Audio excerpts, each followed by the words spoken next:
Friend, पहले वाले video में मैंने आप सबको क्लासिफिकेशन ऑफ सेंटेंस बताया था, जिसमें मैंने शॉर्ट में बताया था। आज की वीडियो में मैं आप सबको बताने वाली हूँ पूरा डिटेल में। तो आइए शुरू करते हैं आज का वीडियो।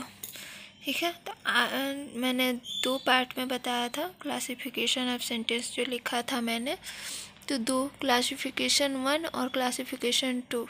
ठीक है, तो मैं अभी स्टार्ट कर रही हूँ क्लासिफिकेशन 1 यानी कि वर्गीकरण 1। ठीक है, उसमें मैंने सबसे पहले नंबर पे लिखा था एसर्टिव या डिक्लेरेटिव सेंटेंस। पहले वाले वीडियो में मैंने बताया कि डिक्लेरेटिव और एसर्टिव सेंटेंस एक ही है।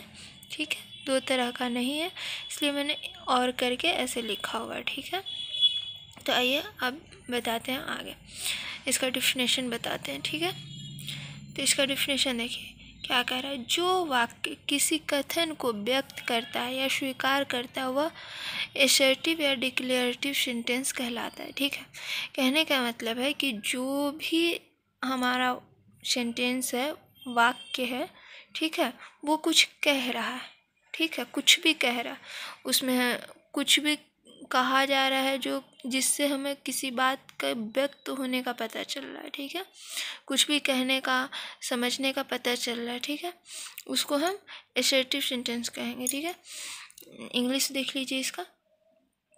A sentence that makes a statement is called an assertive or declarative sentence. ठीक है, कहने मतलब कि अब पहले एग्जाम्पल देख लेते हैं। ठीक है, I eat a mango. मैं आम खाता हूँ। He is a boy. वह एक लड़का है। Ram is a good boy. Ram एक अच्छा लड़का है। ठीक है, तो देखिए मैंने पहले कहा कि किसी भी कथन से कुछ कहने का पता चलता है, किसी सेंटेंस से कुछ भी कहने का पता चलता है, तो उसको हम एसर्टिव सेंटेंस कहते हैं। ठीक है, जैसे कि इसमें मैं कहा जा रहा है आई ईट ए मैंगो, मैं आम खा रहा हूँ। ठीक है, तो मैं आम खाता हूँ। ठीक है, ये बताया जा रहा है कि मैं आम खाता हूँ, पता चल रहा है कि कोई कुछ कह रहा है। ठीक है, उसी तरह से वह एक लड़का है, यानी कि वह एक लड़का है जिसके बारे में व्यक्त किया जा रहा है बातों को। ठीक है, वो अच्छा लड़का है, बुरा लड़का है, कैसा है, अपने किसी भी भाव को जब हम व्यक्त करते हैं, ठीक है, तो वो हमारा एसर्टिव सेंटेंस कहलाता है। जैसे हम अगर किसी को किसी चीज़ का आइडिया देते हैं, ठीक है, या फिर किसी को हम अपना ओपिनियन बताते हैं। ठीक है, मेरे मन में कुछ चल रहा है, वो हम किसी से शेयर करते हैं, बताते हैं, तो हमारा एसर्टिव सेंटेंस कहलाएगा। ठीक है, वह ध्यान से देख लीजिए। ठीक है, अब सेकेंड नंबर पे, अब इतना तो समझ गए होंगे आप लोग। ठीक है, नोट करते जाइएगा आप लोग। ठीक है, अब सेकेंड नंबर पे आइए। देखिए सेकेंड नंबर पे मैंने लिखा है इम्पेरेटिव सेंटेंस। इसका डिफिनेशन देख लेते हैं। तो जिस वाक्य से आज्ञा, अनुरोध या सलाह का भाव प्रकट होता है उसे इम्पेरेटिव सेंटेंस कहते हैं। ठीक है, यानी कि किसी भी सेंटेंस या वाक्य से, ठीक है, अगर किसी को भी आज्ञा देने का, अनुरोध करने का, सलाह करने का भाव प्रकट होता है, यानी कि ऑर्डर देने का, रिक्वेस्ट करने का या एडवाइस देने का जो भाव है वो उत्पन्न हो रहा है, तो उसको हम इम्पेरेटिव सेंटेंस बोलते हैं। ठीक है, अब इसका है ना हम देख लेते हैं इंग्लिश में।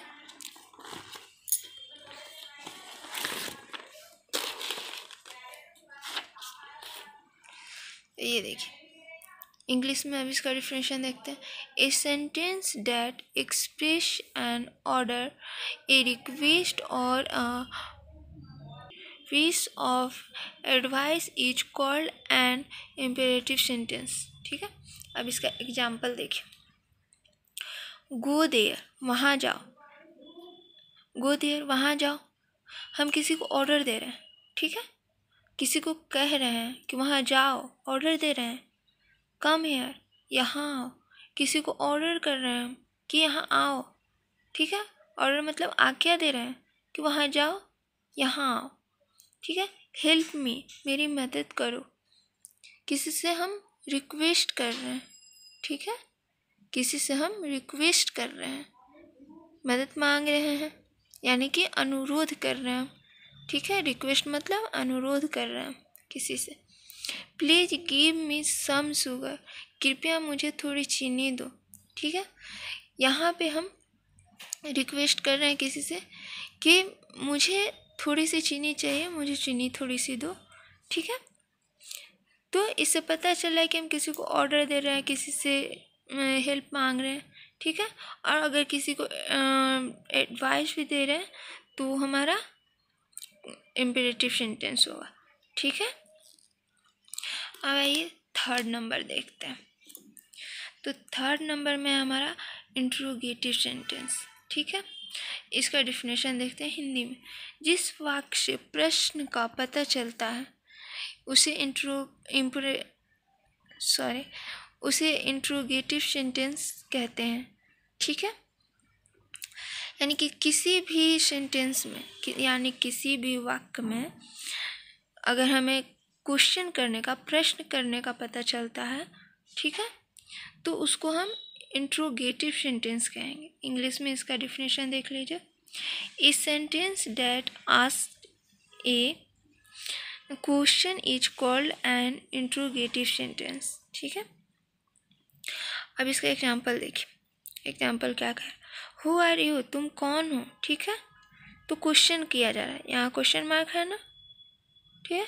तो यहाँ क्वेश्चन कर रहे हैं, तुम कौन हो, हु आर यू। तो ये हमारा इंट्रोगेटिव सेंटेंस है, ठीक है। आगे देखते हैं।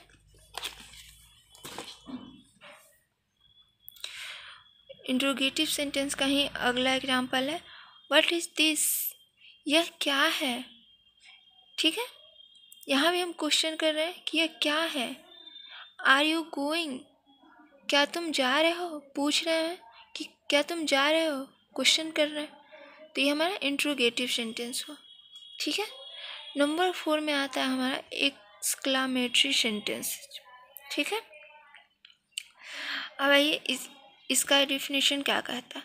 मन में उठी अचानक भाव की अभिव्यक्ति की जाने वाले वाक्य एक्सक्लामेटरी सेंटेंस कहलाती है, ठीक है।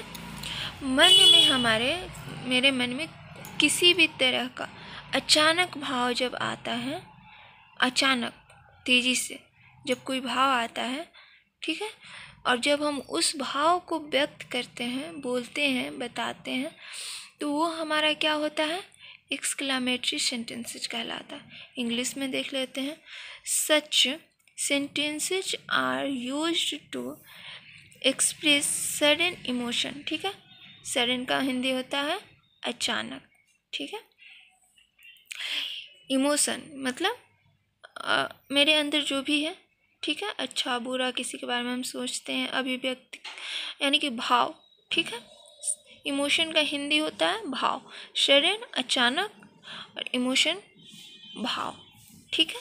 किसी भी तरह का भाव हमारे मन में हो सकता है, ठीक है। अब आइए इसका एग्जाम्पल देखते हैं। एग्जाम्पल क्या कहता है, ठीक है। Oh my God I am very happy now, ठीक है। अचानक मेरे मन में किसी भी बात को लेकर के हम बहुत ज़्यादा खुश हुए, अचानक, ठीक है, अचानक खुश हुए, फिर अचानक मेरे मुंह से तो यही निकलता है, oh my God I am very happy now, ठीक है। हे भगवान मैं बहुत खुश हूँ अब। अचानक से हमारे मन में भाव आ रहा है, उसको हम व्यक्त कर रहे हैं, ठीक है। अगला example, oh god what is this, oh god what is this, ठीक है। हम किसी से पूछ रहे हैं, हे भगवान यह क्या है, ठीक है। तो अचानक से कुछ देख रहे हैं, फिर हम अचानक से आश्चर्यचकित हिंदी में बोलते हैं, ठीक है, हो जा रहा है, फिर हम वो पूछ रहे हैं, ठीक है। तो वैसे सेंटेंस जो हम अचानक मेरे मन में कोई भाव आता है, ठीक है, तो जब हम वो क्वेश्चन करते हैं तो वो हमारा क्या कहलाता है, एक्सक्लामेटरी सेंटेंसेस, ठीक है। और ये जो है इसको मैंने पिछले वीडियो में आप सबसे शेयर किया था जो मार्क्स, उसमें मैंने इसको क्या बताया था, एक्सक्लामेशन मार्क्स, ठीक है। तो आप सबको अगर याद नहीं है तो फिर से पलट कर देख लें। और देखिए यहाँ फॉलोइंग का भी मैंने यूज किया है, ठीक है। यहाँ भी मैंने फॉलोइंग का यूज किया। फॉलोइंग मतलब फॉलोइंग का हिंदी क्या बताया था मैंने, विराम चिन्ह, सॉरी विवरण चिन्ह, ठीक है। तो जब हम इसका विवरण कर रहे हैं तो यहाँ फॉलोइंग का, देखिए फॉलोइंग का मार्क्स मैंने लगाया है, ठीक है। चलिए अब आगे देखते हैं। अगला नंबर है हमारा ऑप्टेटिव सेंटेंसेस, ठीक है। इसका डिफिनेशन देखते हैं हिंदी में। जिस वाक्य से श्राप, आशीर्वाद, प्रार्थना या इच्छा का भाव होता है उसे ऑप्टेटिव सेंटेंस कहते हैं, ठीक है। इंग्लिश भी देख लेते हैं पहले। A sentence that express some curse, blessing, prayer और wish is called an optative sentence, ठीक है। तो किसी भी सेंटेंस से, किसी भी वाक्य से, ठीक है, जब यह पता चल रहा है कि हम किसी को श्राप दे रहे हैं, ठीक है, किसी को भी श्राप मिल रहा है या आशीर्वाद मिल रहा है या फिर कोई अपना विश मांग रहा है, यानी कि कोई अपना इच्छा व्यक्त कर रहा है, कोई प्रार्थना कर रहा है, ठीक है, तो ऐसे सेंटेंसेज, ऐसे वाक्य जो भी हैं वो हमारा ऑप्टेटिव सेंटेंसेज में आएगा, ठीक है। अब इसका एग्जाम्पल देखते हैं, ठीक है। तो एग्जाम्पल देखिए, मे गॉड हेल्प यू, भगवान तुम्हारी मदद करें। इस सेंटेंस से क्या पता चल रहा है? पता चल रहा है ना कि किसी को आशीर्वाद दिया जा रहा है, ठीक है। तो इसीलिए ये हमारा ऑप्टेटिव सेंटेंस हुआ। सेकेंड एग्जाम्पल देख लेते हैं। मे यू डाई, तुम मर जाओ, किसी को श्राप मिल रहा है कि तुम मर जाओ, ठीक है।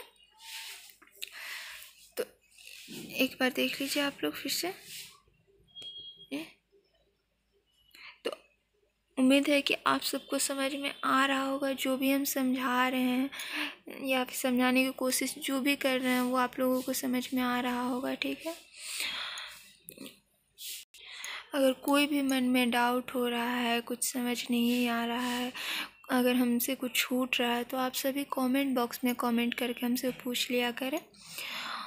और अभी रही बात बोलने में, कभी कभी हम रुक जाते हैं या फिर हमसे कोई गलती हो जाती है, तो ये मेरा स्टार्टिंग है, अभी मैंने अभी बनाना शुरू किया है वीडियो, तो उसको आप लोग इग्नोर कर दें।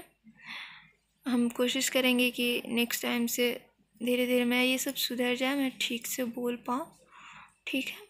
लेकिन अगर कोई भी दिक्कत हो रहा है तो वो आप हमें बताएं कमेंट बॉक्स में कि हाँ हमें ये समझ नहीं आ रहा है, आप हमें ये समझा दीजिए या फिर हमसे ये छूट गया है, ठीक है। और हाँ, आप लोग नोट ज़रूर किया करें, ठीक है। नोट ज़रूर कर लिया करें, तभी आप लोगों को समझ में आएगा, याद रहेगा। और हर क्लास जो हम करा रहे हैं वो हर पिछले क्लास से जुड़ा हुआ होता है, ठीक है।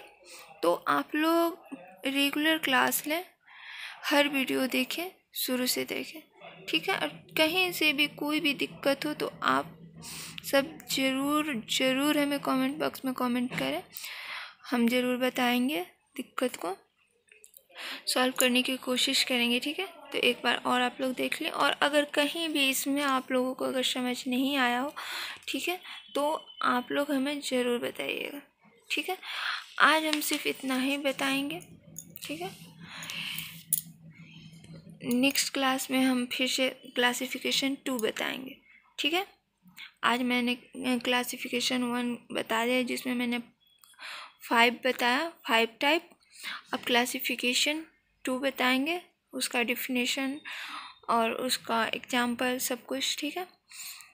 तो अगर आप लोगों को मेरा वीडियो पसंद आए तो लाइक कीजिएगा, सब्सक्राइब कीजिएगा, शेयर कीजिएगा, ज़्यादा से ज़्यादा शेयर कीजिएगा, ताकि जो भी बच्चे हैं उन्हें हेल्प मिल सके। अगर मेरे वीडियो से तो उन्हें हेल्प मिल जाएगा। Thank you.